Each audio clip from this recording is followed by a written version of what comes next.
హల్లెలూయా! దేవునికి స్తోత్రం. సృష్టికర్త అయిన యేసుప్రభు వారు పరిశుద్ధ గ్రంథం నుండి ఈరోజు మన కొరకు ఇస్తున్న వాగ్దానం 1 సమూయేలు గ్రంథం 10వ అధ్యాయం 6వ వచనం.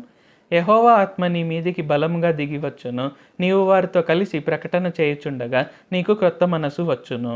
సో ఈరోజు వాగ్దానం కనుక మనం చూసుకున్నట్లయితే ఇక్కడ ప్రవక్త అయిన సమూయేలు ఎప్పుడైతే రాజు కాబోతున్నటువంటి సౌలు పైన ఎప్పుడైతే అభిషేకించారో ఎక్కడ చెప్తున్నారనమాట. సో అతనికి ఆయనకు చెప్తున్నారనమాట. సో నీకు నీ యెహోవా ఆత్మ నీ మీదికి బలంగా వస్తుంది, అప్పుడు నీకు క్రొత్త మనసు వస్తుంది అని చెప్తున్నారనమాట. సో ఇక్కడ మనం కూడా చూసుకున్నట్లయితే యేసుప్రభు వారు మనలో ఆయన ఆత్మను ముద్రించారు. సో ఇక్కడ ఆయన ఆత్మను మనలో ముద్రించారు కాబట్టి ఇక్కడ మనకందరికీ కూడా క్రొత్త మనసు రావాలి. సో ఆయన ఆత్మ నిరంతరము మనతోనే ఉంటారు కాబట్టి ఇక్కడ మనం ప్రతిరోజు ఆయనతో సమయం గడిపినట్లయితే ఖచ్చితంగా ఇక్కడ మన మనసు అనేది నూతన పరచబడుతుంటుంది. సో మనం ఎప్పుడు గుర్తుంచుకోవాల్సింది పరిశుద్ధాత్మను ఆయన మనలో నిరంతరం ఉంచారు కాబట్టి మనము ప్రార్థన చేస్తున్నప్పుడు కావచ్చు, పరిశుద్ధ గ్రంథం చదువుతున్నప్పుడు కావచ్చు, లేకుంటే ఆయన వాక్యం దైవజనులు బోధిస్తున్నప్పుడు వింటున్నప్పుడు కావచ్చు, మనం అడగాలి పరిశుద్ధాత్మ నాకు సహాయం చేయండి అని. సో దేవా, మీరు నాలో ముద్రించిన పరిశుద్ధాత్మ ద్వారా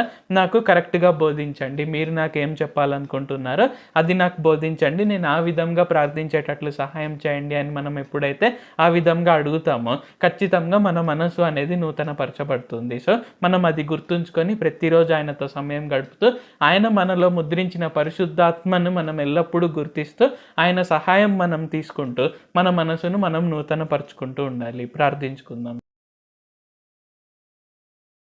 ప్రభువా, దేవా, సర్వాధికారి, మాకు ఇంకొకసారి ప్రార్థించుకునేందుకు అవకాశం ఇచ్చినందుకు వందనాలు తండ్రి. మీరు మా కొరకై చేసిన ప్రతి ఒక్క మేలుని బట్టి మీకు వందనాలు, స్తుతులు, స్తోత్రాలు తండ్రి.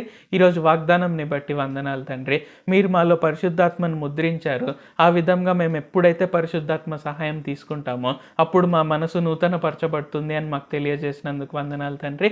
కావున మేమందరము కూడా ఈ ప్రార్థనలో పాల్గొంటున్న ప్రతి ఒక్కరం కూడా మీతో ప్రతిరోజు సమయం గడుపుతూ మీరు మాలో ముద్రించిన పరిశుద్ధాత్మ సహాయం మేము పొందుకుంటూ మీ వాక్యాన్ని చదువుతూ ప్రార్థిస్తూ మేము వాక్యాన్ని వింటూ మేము ఆ విధంగా ప్రతిరోజు మా మనసులను మేము నూతన పరచుకున్నటకు సహాయం చేయండి. ప్రతిరోజు మేము క్రొత్త మనసుతో జీవించటకు సహాయం చేయండి. నజరేయుడైన సర్వశక్తి గల యేసుక్రీస్తు నామంలో ప్రార్థిస్తున్నాం తండ్రి. ఆమేన్. Thank you Jesus. దేవుడు మిమ్మల్ని ఆశీర్వదించును గాక.